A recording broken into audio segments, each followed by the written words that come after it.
Tyler, I'm so excited to have you on here today, brother. Welcome to the show. Yeah, thanks for having me, Dave. Let me start off with a quick bio, if that's okay with you, and whatever I miss, fill in for me, please. I Yeah, really appreciate it. no, no, Uh, no worries. Tyler Grades is the U.S. Army Delta Force operator, combat veteran, actor, producer, podcaster, author. You've seen him on the screen on SEAL Team and other movies. From surviving life-changing injuries to combat to reshaping his mission throughout storytelling and service, Tyler brings raw truth, leadership, and a warrior mindset to everything he does. Tyler is the author of Forged in Chaos that is now available to purchase that we will discuss during the show. Thanks for Scott Husing for connecting us. Let's get started. Absolutely. All right, let's start off. How many years did you serve, Tyler? So just under 10, I got medically retired. So I had re-enlisted for 4, re-enlisted for 6, and then I don't know, months or whatever it was prior, I ended up getting injured and getting medically retired. So I did about, half of probably what I would have done if I stayed in for 20. Gotcha, gotcha. So you didn't leave. You didn't leave on your own recourse then. It's a complicated thing. I did and I didn't, if that makes sense. So Yeah. and it's worth mentioning. So obviously I didn't, decide to get hurt. But once I was hurt, at the time I was told, um, at the time I was told that, I'm sorry, can you pause it real quick? I just realized I had the keys for my girlfriend. Hold Yeah, on. yeah. Second. Yes. Okay, good to go. So, I got injured. I was told basically that I forget the exact numbers, but it was something uh something like, you have a 40% chance of going back to a team after 5 years of recovery. And, for me at the time, which you're gonna laugh about this, at the time it's like oh 06, oh 07, whatever it was. And in my head, I was like, Iraq is gonna be finished, Afghanistan's done. Again, because this was Yeah. before, I'm like, I'm gonna spend 5 years in recovery, all the wars are gonna be over, and then I may go back to a team.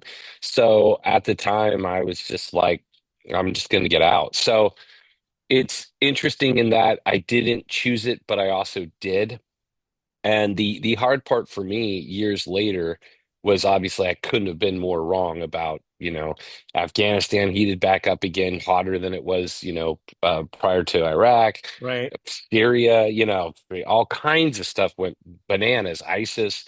So it's like, but obviously I, had no way of knowing any of that. So during I don't know, around the 2012-ish to, you know, 2012 to 2016 or whatever it was, 2010 to 2016, I really struggled heavily with the fact that I chose to get out. And actually it should be mentioned, I'm missing a major piece of it, which was, hey, you have a 40% chance of going back to a team after 5 years. That's a pretty low percentage.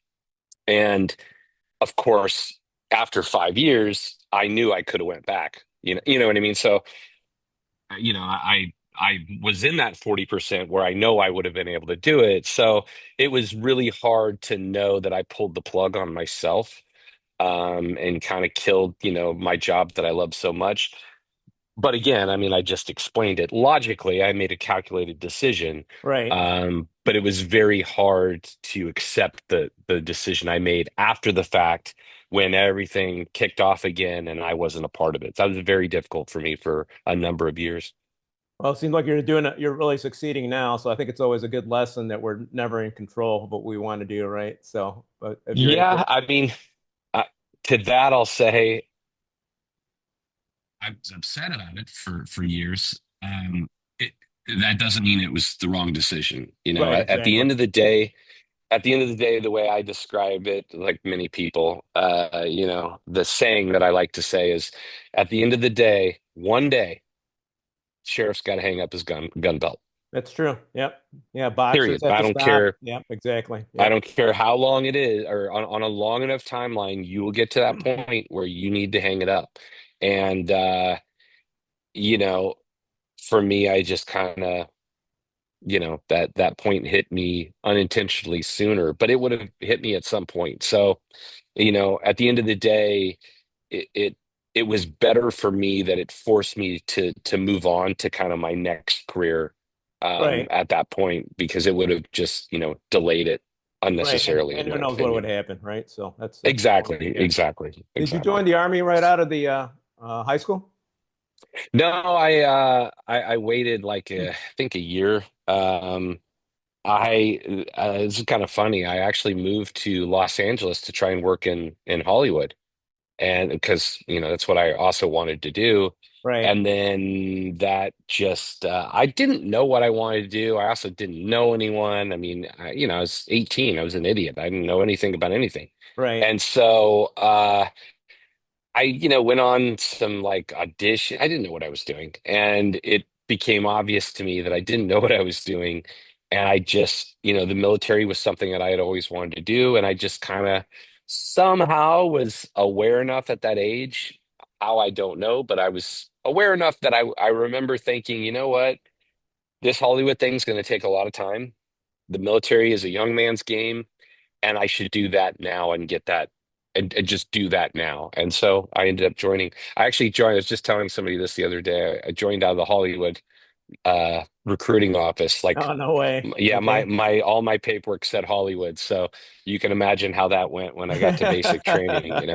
I wasn't Hollywood, Florida, so yeah, I took a lot of shit for that early on. The Oh, kid from California. And most people are not from California, especially in the Army. When I went to basic training in Georgia, it was the first time I'd been east of Las Vegas. oh my God. So yeah, I was like, I was in basic training. I never, I literally, I know this sounds ridiculous and people are going to be like, there's no way. I swear to God, this is true. I had never seen grits before. I didn't know what they were. I just, That's It did all not depends a, where you grow up, right? Yeah, same yeah, thing. it was not a California diet staple. I saw grits and I'm like, what's that? That oatmeal is Um, that oatmeal? What the hell is that? yeah, Yeah. it's like oatmeal, but not oatmeal. And they're Yeah. like, what? But yeah, so I was lucky that I recognized that I needed to kind of do that when I did it. Because if I would have waited, any amount of time, I think it would have turned out differently. Yeah, absolutely. Yeah, same thing happened to me. I'm in the Chicagoland area, suburbs, and obviously went to boot camp San Diego. But my first duty station was Camp Lejeune, and I had never heard of grits Oh there. yeah, So it was yeah, yeah, yeah. Okay, all right. So yeah, it's yeah, not yeah. just So me. same Yeah, same scenario. yeah, yeah. What was the most valuable lesson you learned while you were in the army? Ooh, yeah, it's a lot of them. Hmm. Man, most valuable. I'm going to give a leadership one just because it's what came into my head. Yeah, But a very important leadership one I just think is so important is when in charge, be in charge, you yes, know? agree. Um, and but I'm going to apply it a little bit differently. When in charge, be in charge is very important for leadership, obviously. But the thing that I think that most people don't apply it to is you, despite what anyone tells you or what you may think, you are the only person in charge of you. Yeah, You are the leader, the sole leader. You are the fucking five-star general of your life. And because you're the five-star general of your life, you're the commander in chief. When in charge, be in charge. You need to take charge of every decision and not let other people make decisions for you because you're in charge. And I'm saying that because that took me a long time to learn. I repeatedly let other people make decisions for my life, and I kind of, for years, went the direction that they steered me. for multiple reasons. I think fundamentally it was a lack of self-worth that made me think that people that were in certain positions, knew more about what I should be doing than I did. And so I listened to them, and I was in charge of my life, but or I should have been in charge, but I wasn't in charge. And it took me years to figure out that I knew what was best for myself, and that, and quite frankly, even if I didn't know what's best for myself, I would still be more happy if I made the decision and it messed up rather than somebody else made the decision and messed up. When in charge, be in charge. If you make the decisions and they go south, then you only have yourself to blame, but at least you did something. Right. And working in the entertainment industry, I can tell you, look at any version of the hero's journey. A hero is always proactive and not reactive. And a hero in any story is in charge of their own story. A bad hero that is boring to watch is a person that just reacts to what others on screen do. A hero makes decisions and does them. And I didn't do that for years, and it took me a long time to learn that. Yeah, I think that's a great point. What was the biggest challenge you faced while you served?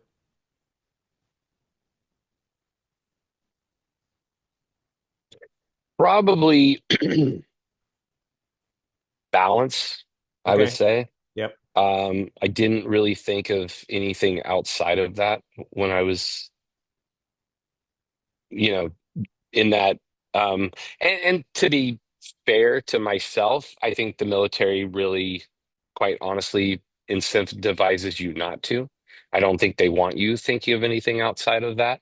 I think, those jobs are all consuming and all encompassing, and I think they're designed that way. But I see it now when I talk to people all the time. Yeah, the first, whether your career is 5 years or 20 years, three-fourths of it, fine. Focus on the job, focus on the military, whatever. But that, in my opinion, that last quarter, you need to start thinking about you, and you need to start thinking about your plan afterwards. I think And it's hard for so a lot of people too because we're trained to respond to orders, right? So, Oh yeah, yeah, yeah. There's absolutely an intentional level of an indoctrination that you and I both know and are aware of, and I get it. I understand the structure and why it's there, why it exists. But I think the military, I think people need to take, I think there needs to be a weaning off period in that right. last part of service where the military starts disconnecting and they force you to start making connections outside. And I know they have different programs that they did not have, like what the hell's it called? The internship thing that did not exist when I was in, and when people tell me about it now, I'm like, that's bananas. Like, it's amazing. I can't believe the military's doing it, honestly. And I think it's great.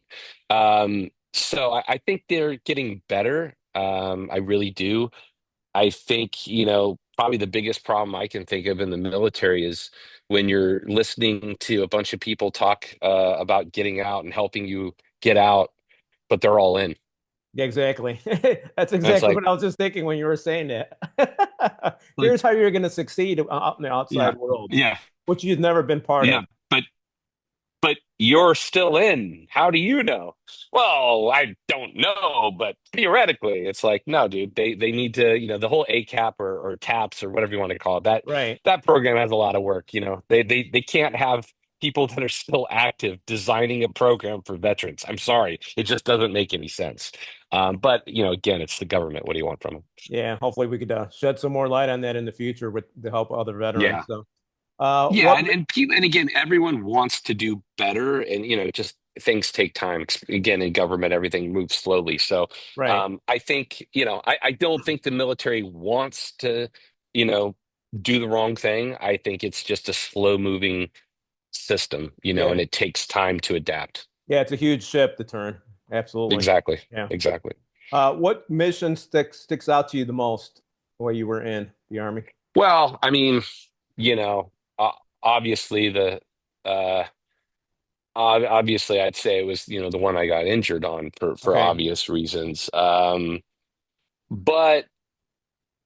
I mean, there's also one that kind of sticks out to me.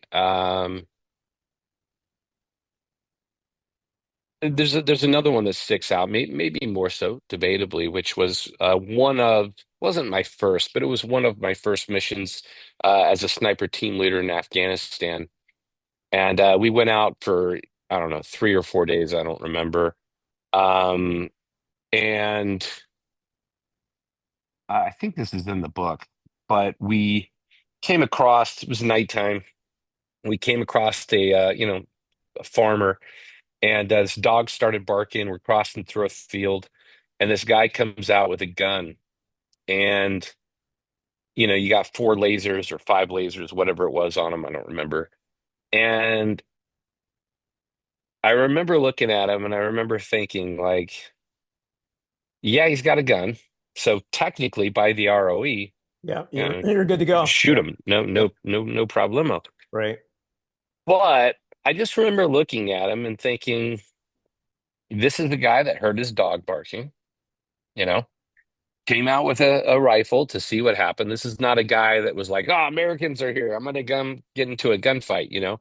He was just a guy listening to his dog and coming to check on his field. And so I kind of could just sense that, for lack of a better term. And I turned my laser off. And I think between you and I think I mean, we weren't that far from him. We were probably 50 yards, maybe 40 yards. Okay. And I Wow. think he got the feeling that I can't remember if I turned my laser off or if he like lowered his gun. I honestly don't remember. But either way, we didn't, we didn't shoot him, and we kept going, and he went back into his place. And the reason I bring that up is because it's just that was the start of so much combat, and those tough decisions. I'll never forget that situation of understanding that just because a person has a weapon doesn't mean they intend to do you harm, and just because a person doesn't have a weapon doesn't mean they don't intend to do you harm. um and it was a moral, to me, that was like this moral gray area. It wasn't a gray area. It was just like, technically, we could have shot him and been in right. Doesn't mean it would have been the right thing, Right, you exactly. know? That's Um, you know what I mean? So that'll always stick out to me just because it was so, I guess the reason I bring it up is because I remember that happening, and I remember thinking, wow, this is the start of a lot of moral debate that a wartime uh, environment brings up. And at the end of the day, the thing that I became intensely aware of in that first mission was, whatever you do here, you will remember, and it will echo forever in your own mind. You know what I mean? Um, had we shot him, there would have been no CSI. There would have been no investigation. It would have been maybe a conversation with my CO, like, well, what happened? Yeah, the guy had a gun. Oh, did he? Yep. And the other okay. guys are like, yeah, he had a gun. There is no second conversation. That's it. And but again, it doesn't mean it would have been okay to me, Right. over time. And I just look back now and I'm like, again, I'm glad I had that awareness then, and made the call that I did, because I can easily see how, if I was 18 and Yes, just exactly. pull the That's exactly. trigger, Yep. Yep. then you look back and go, man, I don't know if I would have how I would have felt about that. So, um, I'm very lucky with my time overseas, where I really didn't honestly do anything that I regret. That's awesome. I mean, there was things happen that I there's plenty of things happen where people get hurt or killed, and it's you know fucking bombings. You see shit where you're like, oh, that sucks, that's unfair, or that's horrible, that's tragic.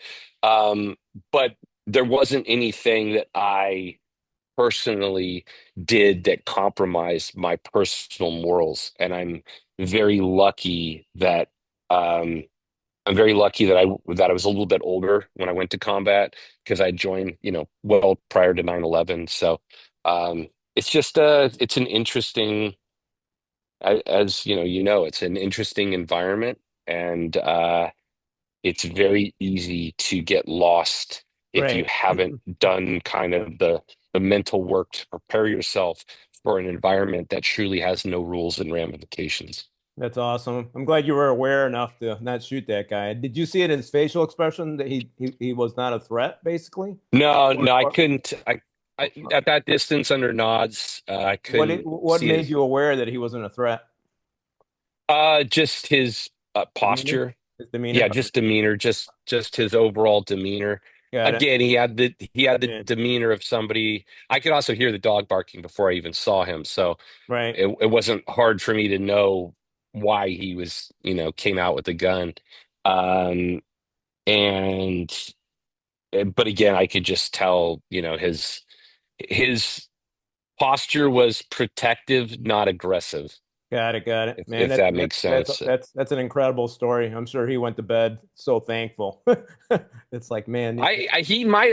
It could go either way. I've thought about it.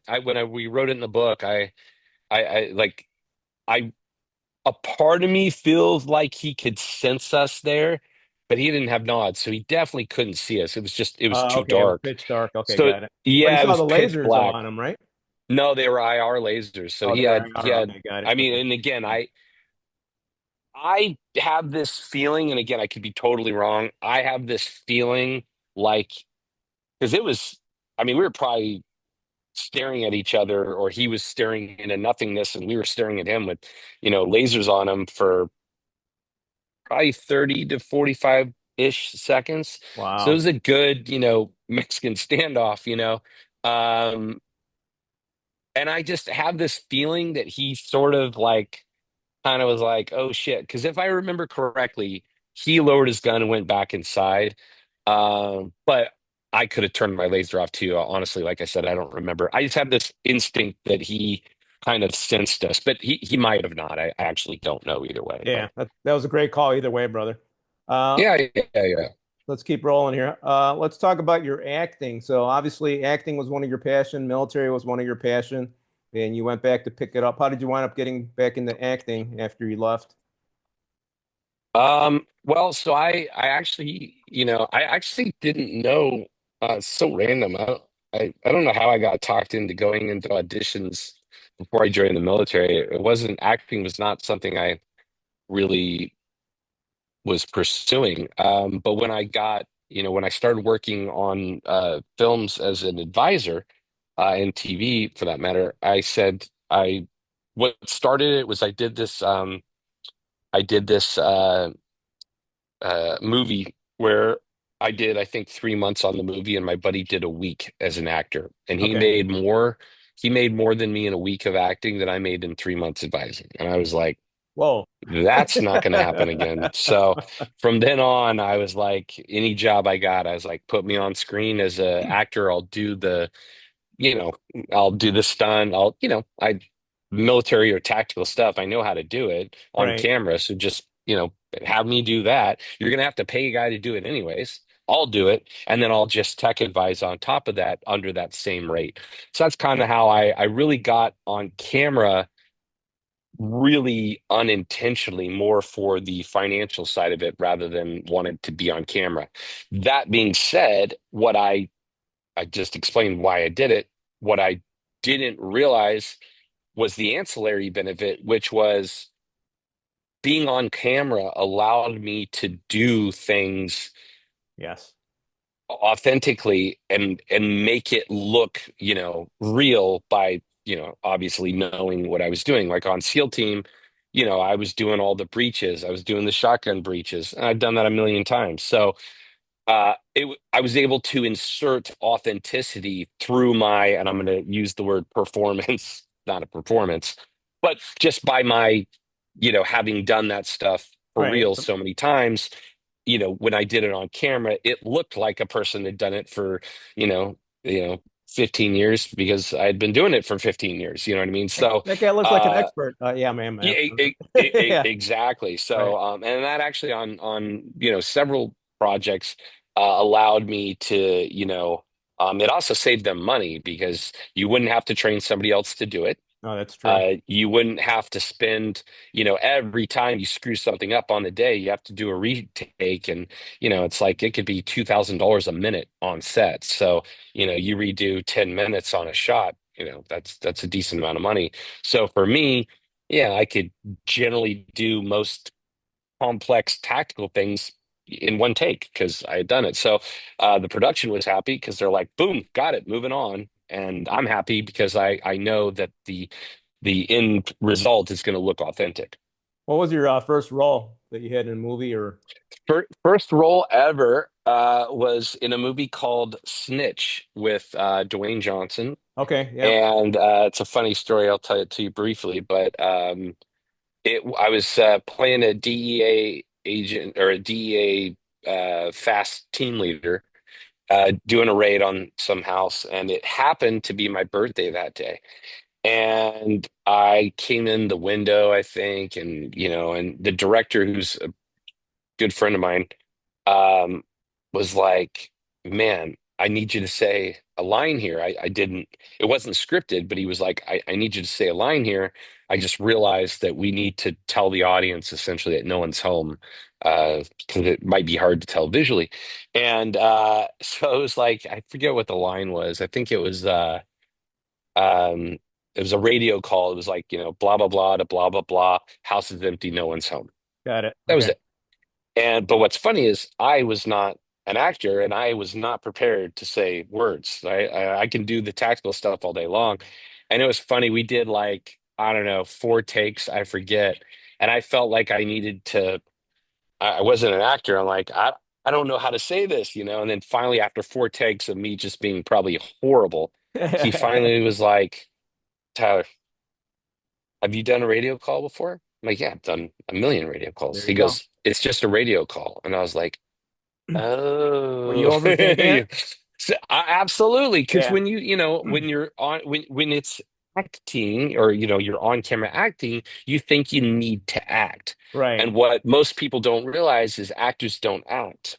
So it's like this. Here's an example of something. Bad acting. If you and I, if I'm mad at you, I'm not going to be mad at you. I'm going to hide the fact that I'm mad at you. Yeah, that's true. When you feel emotions, you hide emotion that you're feeling from the other person. You conceal it. So bad acting is emoting emotion in obvious ways. Good acting is concealing emotion where the audience still understands they're angry, but through their attempt to conceal it. Does that make Yeah. sense? Yeah, So absolutely. I felt like I needed to act, and reality it was just a radio call, and I just needed to do a radio call, and then I did it, and then that was it, and we were moving on. But so that was my first, yeah, that was my first role, and then from there, like I said, it was just anything I did. I was like, hey, put me on camera, and I'll do I'll that job as well. I'll do some radio calls and more. Yeah, there you go. Whatever you need, whatever you need. Yeah, I mean, and then by the time I'm, on SEAL team for, you know, 7 seasons, I'm, on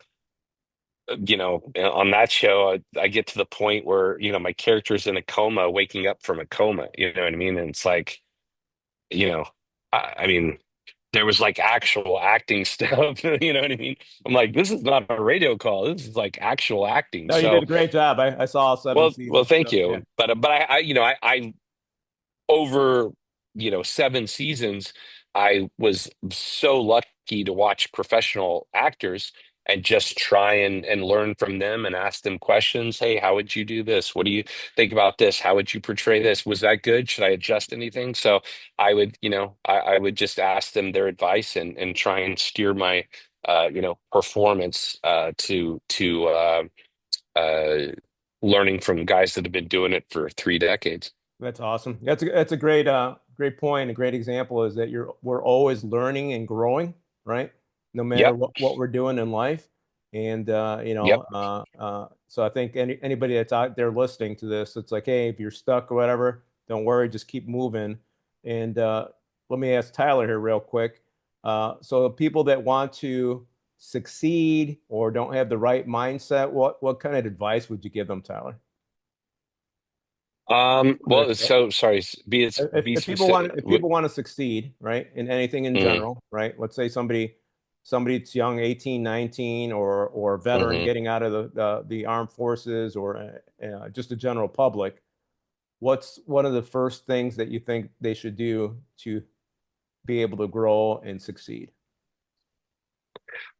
So I'm going to say something that I believe firmly, Okay. and I think this is the core, and you'll understand where I'm going with this. But first things first, and this is going to be contrary to probably what a lot of people say, but you're going to know it's true, and that is you cannot succeed at something that you're not passionate about. Right. There's a huge misconception that you can succeed in anything. It's not true. Okay. And let's just call out a fact.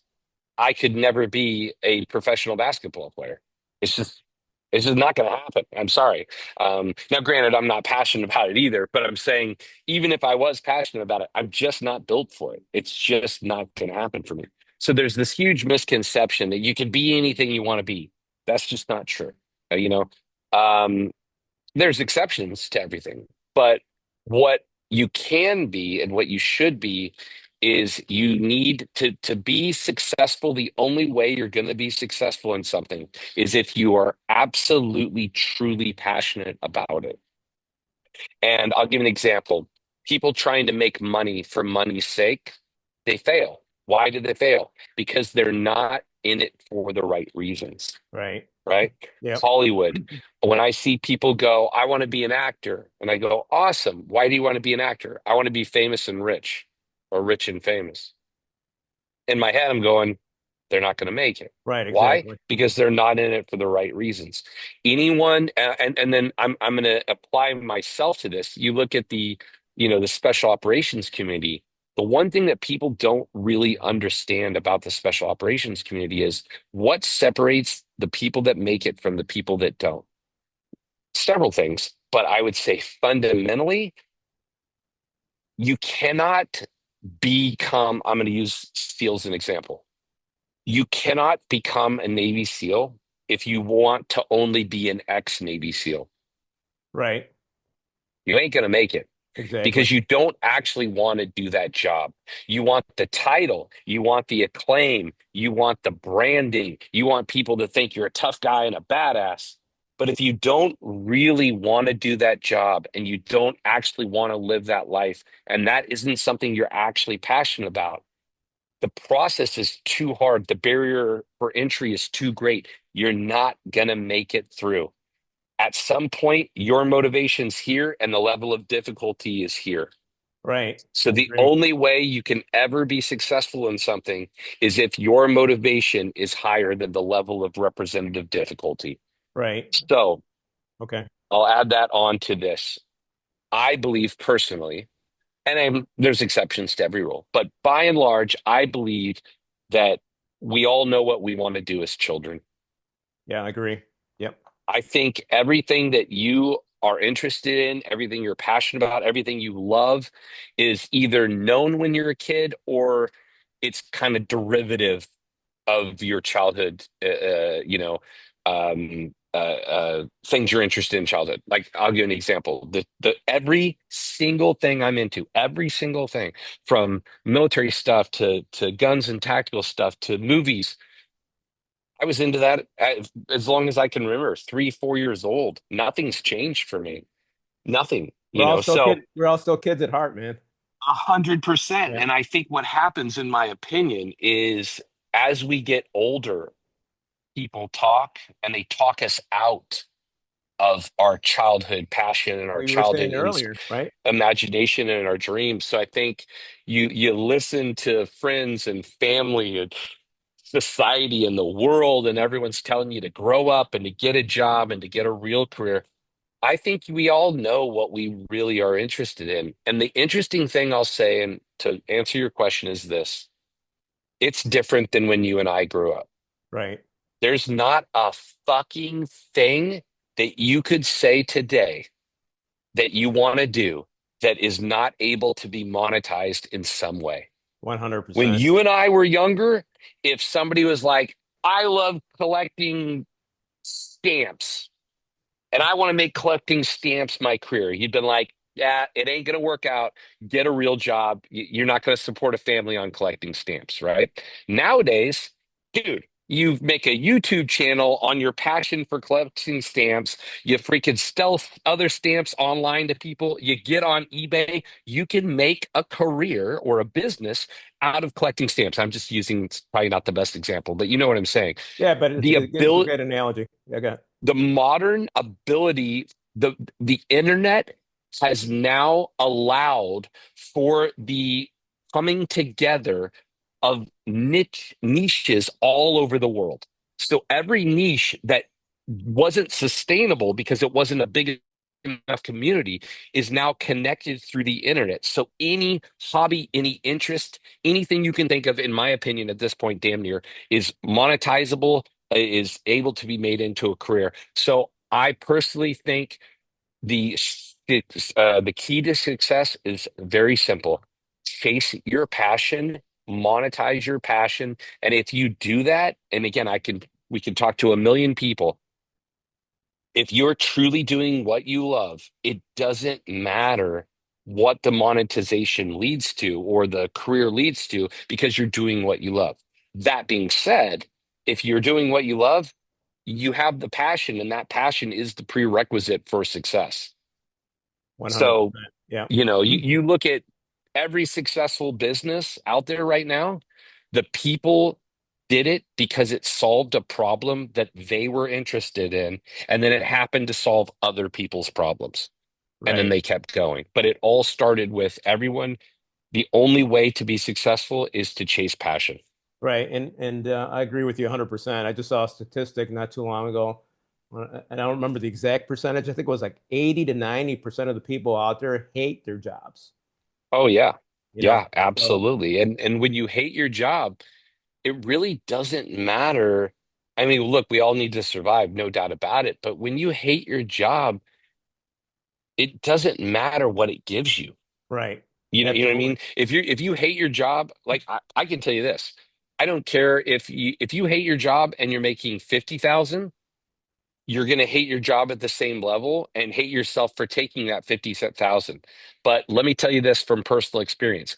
If that job is paying you 700,000 a year and you hate it, the end result's the same. Right. Exactly. That Yeah. seven that $700,000 a year, you'll have nicer stuff, make no mistake about it, but you're still gonna hate your life. And whatever that money buys you is not gonna overcome the hatred that you're gonna have internally in yourself for Right. sacrificing your dreams for any number, any number. And I think a lot of people have a challenge because they don't believe in themselves. They don't have that mindset, right? It's like, hey, I can't Uh, do this. I gotta all, listen to what all, everybody else is saying. How did you get that mindset so people could understand how do I develop? Because when we were younger, we were doing what we were told as well, right? Obviously, we yeah, followed yeah, some of yeah. our passion, but we did a little. But I think over the years, we figured it out. Thank God. How did you develop that mindset eventually? I mean, I'm still working on it. I'd say the short answer to your question is it took me, I mean, I did not figure that answer out for years and years and years. What my book is ultimately about is my discovery that all of my problems actually rested on the foundation of a low self-worth and that I didn't value myself. That was my core issue. And I, by the way, think it's a core issue in the veteran community, which is why I wrote the book. And I think once we address that core issue and solve that core issue, and build a strong foundation, then everything else builds relatively rapidly on top of that. So what took me years to realize was that I had a low self-worth. And then once I realized that I had a low self-worth, then it was addressing why. Why? Right. Why? Where did it come from? And then I had to look at where it came from, why it was that way. And then I had to go, well, did it ever really make sense? And it turns out it didn't. My low self-worth came from things that happened to me as a kid when I wasn't able to defend myself, when I wasn't able to make my own decisions, when I was very dependent and needy on the world for getting all my needs met. So I developed a low self-worth based on bullies and all these different things, and it was never accurate. So it took me years to realize that the entire paradigm that I based my life on was based on a lie.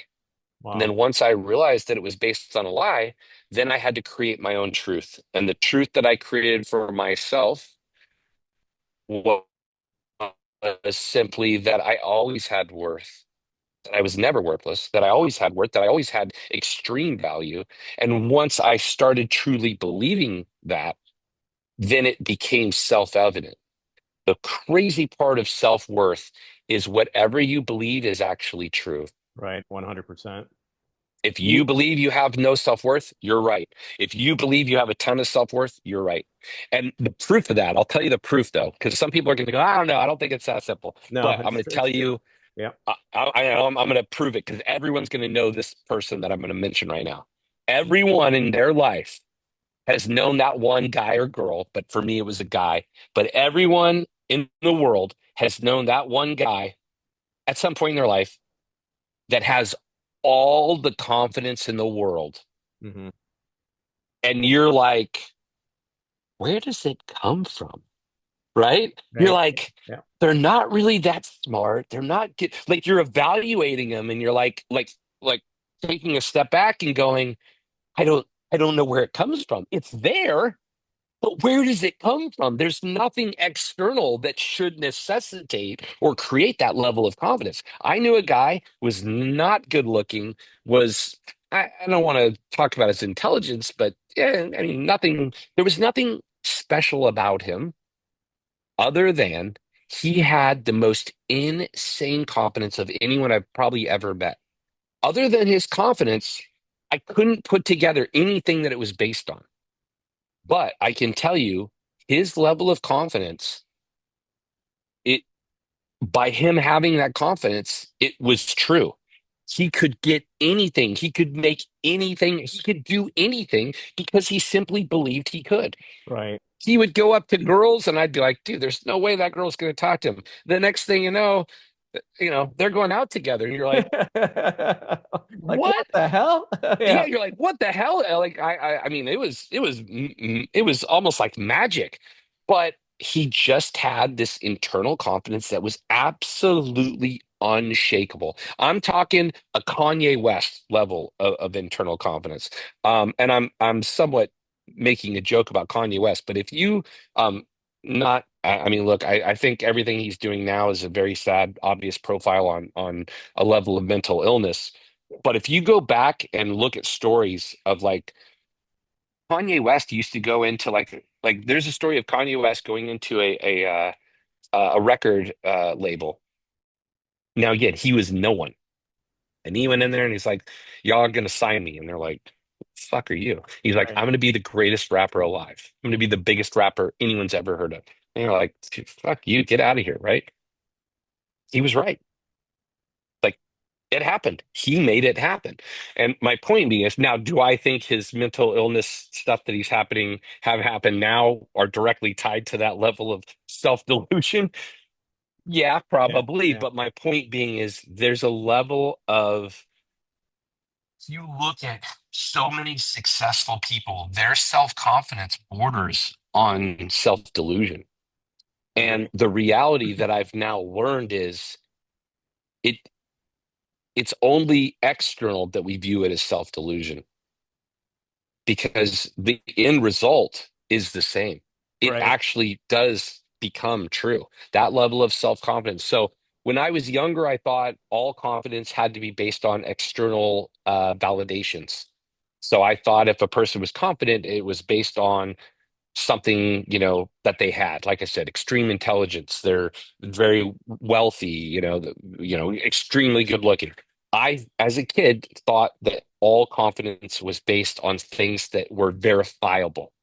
I never even conceptualized as a child that your worth was based on how you felt about yourself. Right. Exactly. Never even occurred to me. Why would it? Because I had no internal value. So the key thing that I can tell everyone to be successful is just start believing in yourself. And the way to start believing in yourself is to start treating yourself well. That's step one. I was self-destructive for years and years and years. It's greatly detailed in the book. If you read the book, you'll see it. Um, but I was very self-destructive. And why was I self-destructive? Because I didn't believe I deserved good things. I didn't believe I deserved to be self valuing and self building rather than being self-destructive. So once I started to go, oh, I do have worth, and I started taking good care of myself and not being self-destructive, then that cycle, just like the cycle of self-destruction happens, the cycle of building happens in reverse, where the better you treat yourself, the more you will want to treat yourself well. 100%. And that, we're going to dive into your book here in 1 second, but that brings up like PTSD, TBI, all these guys. They're what's incredible. When I was in the Marine Corps, I was training every day, running 5 miles a day, working out. Hey, my body's the temple. If I ever have to go to battle, I'll be ready to go, right? Hmm. And then we get out, and people just stop forgetting to work out or eat right. They start going to the VA, getting all these meds and all this crap, wind up drinking and having bad issues. I think you talk a little bit about that in your book, right? Yeah, one of the things I want to mention though to what you just said is what's the difference between those two scenarios? What did you have when you were training that you lost when you weren't?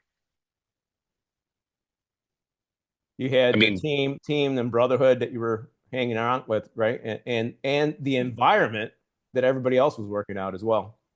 yeah, but what is the environment? Why were you training so hard from Because what you just said? others around me were training, and I wanted to make For sure I was in shape, ready to go for what?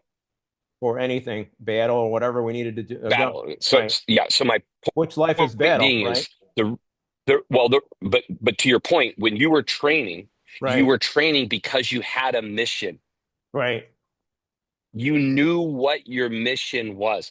I need to be in good shape, just exactly what you said. I need to be in good shape in case there's a battle. Right. That was your mission. You were in an environment that said, we could go to battle if it happens. Therefore, my mission is to be ready for that battle. Right. The problem when guys get out, girls get out, is they lose the mission. Exactly. Okay. But exactly like you said, dude, life's the fucking mission, man. And Life's the battle. I think a Life's a lot of people harder forget. battle. I think a lot of people forget we're not. The military was a small portion in our life, right? Guess what? We have a new chapter, a new battle, a new mission, whatever we need to do. And, I and I God, I think it goes to exactly what I was saying earlier. I think because of our self-worth issues, we are dependent on someone else, another entity to tell us what the mission is. right, Without that entity saying, be ready for this, we don't know what the mission is.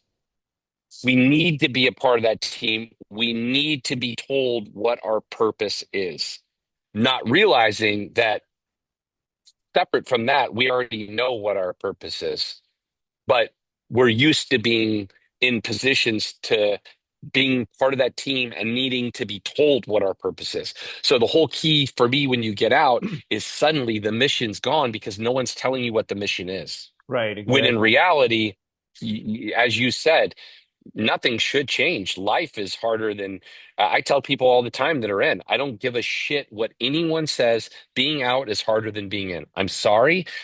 People can debate it all they want. Veterans are probably agreeing with me and active duty people are like bullshit. But I'm telling you, it is harder. It is harder to be out than it is to be in. It doesn't seem like that, but it's absolutely true. And therefore, we lose the mission when we get out, when in reality, when in charge, be in charge.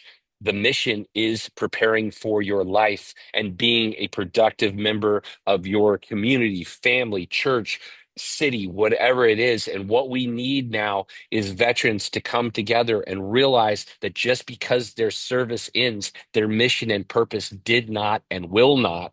And we need to refine that mission, refine that purpose, give people that purpose again that they've lost and let them take charge. When in charge, be in charge of your own life. And if we all come together to do that, we can turn around our communities, our families, our churches, our cities, our states, our country. And that is the ultimate mission that I think we need to understand that we're all on the hook for. Absolutely. I agree 100%. I love that. So your book covers all that. What else? Tell us a little bit more about your book, Tyler. I definitely want people Uh, to make sure they y- order it and read it. yeah, it's up for pre-order. We put a link to it. It's up for pre-order on Amazon and Barnes and Noble right now. But it comes out July 15th. It's my story. So it's three-fourths, I'd say, is autobiographical. Okay. Talks about my childhood. And the reason I told my story is because I firmly believe that my story is our story. Yeah. It's all the same. It's the same story. The details change, but the story doesn't really. The names change, but I've talked to enough veterans to know that all of our stories, all of our origin stories are the same. That's why the title of the book is a warrior origin story. It's said to where on it's a double entendre because it's my origin story, but what I'm really saying by a warrior's origin story is yes, I'm the warrior that's writing the book, but what I'm really saying is this is the warrior origin story. Love it. This is the template, this is the mold that all of us are molded. This is the die that all of us are molded from. And that's three-fourths of the book, and then the last quarter of the book is really kind of just lessons that I've learned on, things that you and I are talking about now, and lessons learned on how to things that I just picked up, like I said, that I've mentioned on this call, things that I picked up that I put in the book and say, hey, this is what I learned, this is what helped me. And then if you've read the whole story, you'll understand the stories are kind of laid out to when you hit the lessons at the end, you go, oh, I know where he figured that out. I know the story that taught him that piece. And again, I think all the lessons at the end people know intrinsically. And I don't think I'm saying, I think what this book is just me saying things that we've been thinking for a long time. Yeah. And maybe no one has put in the specific words, but I don't think I've come up with anything new. I'm just saying things that we've been thinking for a while. Well, I think it makes it really relatable, right? Because, like you said, a lot of people are living that and they're thinking, hey, I'm the only one going through all this. And That, that, if they're able to that's, understand, it's like, yeah. dude, it's not just you, it's everyone, right? Yeah, and the book is not it's not a war book. It's not a book of me going, oh, this is me doing this and me doing that. Right. It's very much a book about me messing up, me being self-destructive, me being addicted to chaos. It's not a book about, oh, this is when I, did this cool thing in combat. It's not that book. And I want people to understand that it's also not just a book for veterans. This Forged in Chaos, what it symbolizes is it symbolizes that anyone who grows up in a traumatic environment has this forged in chaos basis that is completely separate from the military, law enforcement, first responders. We all have very similar qualities, and they're the qualities that all warriors are based on. And so I don't think a job makes a person a warrior. I think what makes a person a warrior is a mentality. And I Yes. think in that, anyone who's been through something difficult and fought back and overcame it is a warrior. And in that, we are all warriors together. And again, if we bond together in that shared knowledge and shared experience and shared community, we can really start to do amazing things by working together and helping each other. I love it. Yeah, that's the goal here that I did. I have Yeah, this absolutely. podcast is to help others. So, is it available on Audible yet? No, I actually have to go. It'll probably be available on Audible around the time it comes out. I have to go record it, which is a whole process. But That's gonna be fun. yeah, I'm not looking forward to it. But I mean, I am and I'm not. It's yeah, it's You gonna be a went lot of. from a call sign to to Yeah, I'm gonna reading have a whole to book. yeah, I'm gonna have to bring a lot of water with lemon or I'll lose my voice. But yeah, I'm excited to record it. I was gonna have someone else do it, and then someone's like, there's a lot of internal dialogue in the book. Someone's like, Okay. dude, it's gonna be weird if it's not you. And I'm like, man, you're right. I'll do it. So I'm excited to do it. I hope people enjoy it, and I hope people enjoy the book and get something from it. Yeah, I'm definitely going to order it, brother. So thank you. Well, yeah, Um, no, thank you. we're getting close to wrap up here, so I'll go a couple more questions. Did faith contribute to your success at all? Um, Not initially. I'd say, Okay. well, how to say this? No, I yes, but trying to think how to explain this. Not so here's an interesting thing.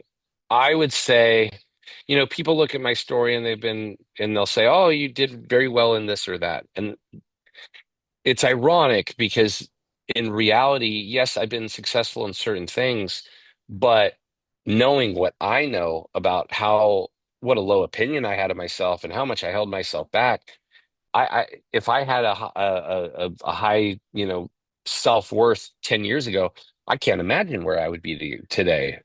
I can't imagine. It would be much further ahead than I am, I can tell you that. So, that being said, I feel like my purpose is to help others with low self-worth overcome it.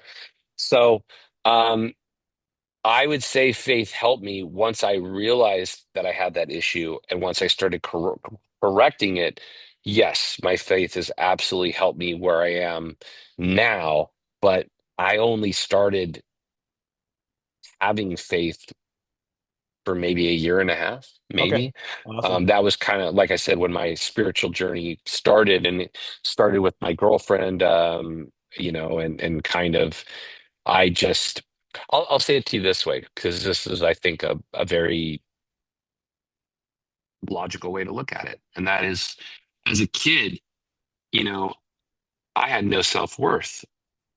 Didn't really make sense to me that God could love me when I didn't love myself. Right. That's true. That didn't make sense. And I'm a very logical, to a fault, logical person. So it's like I had no value to myself. So an all loving God, well, maybe that works for some people, but I'm not lovable, so he can't love me. And that's just the way I saw it for my whole life up until I started loving myself. And then I went, oh shit, actually that works now. Now I can see that. Oh, now it makes sense to me. And now it's so obvious to see the mistakes I made in my thinking, but it was based, as I said, on an untrue, fundamental core belief about myself and the world and God to begin with. So once I changed those core beliefs, then everything changed. Awesome. Yeah, it's kind of hard to believe in something if you're not believing or loving yourself, right? It's like Absolutely. you're I would stuck in your argue head, right? if you don't love yourself, you won't allow anyone to include God to love you. Right. That's That's my true. take on the matter. And you talk about physical and mental in your book as well, right? Getting that in order. Yeah. Oh, yeah, yeah. I talk about all three. And Okay. again, the balance of how much I talk about each. Like I said, I'm also going to do some online, on my webpage. I'll take chapters and I'll go further in. There's a lot of stuff. I mean, we wrote hundreds of pages that isn't in the book. So I'll do videos where I talk more in depth about a subject that if people are interested in it, I'll go more in depth on like a video that maybe, it just kind of skims it in the book. So I want to make sure people understand everything that I'm trying to explain and help with. As well as they can. So I'm going to do a lot of additional content when the Awesome. book Looking comes out. looking forward to it, man. Looking forward to it. Yeah, thank you. If you were 20 today, would you have taken, and you know what you know now, would you take the same path? Yep, Okay. yep, yep. Same path. I mean, you know, I'm happy with where I am. I would like to have full function of my right arm, but if I did, I wouldn't have the knowledge about myself that I have. How So much it's a function do you have trade-off. in your arm? It's only like 38%. It's 38. much Okay. lower than people think. Most people assume it's 100. It's not. It's Right. actually, pretty low. But another thing that most people don't realize is you don't need 100% function to do most things. Right. That's true. Yeah, most people think that, especially with your hand. I mean, a 20% functional hand can do, 80% of daily living. I can't, I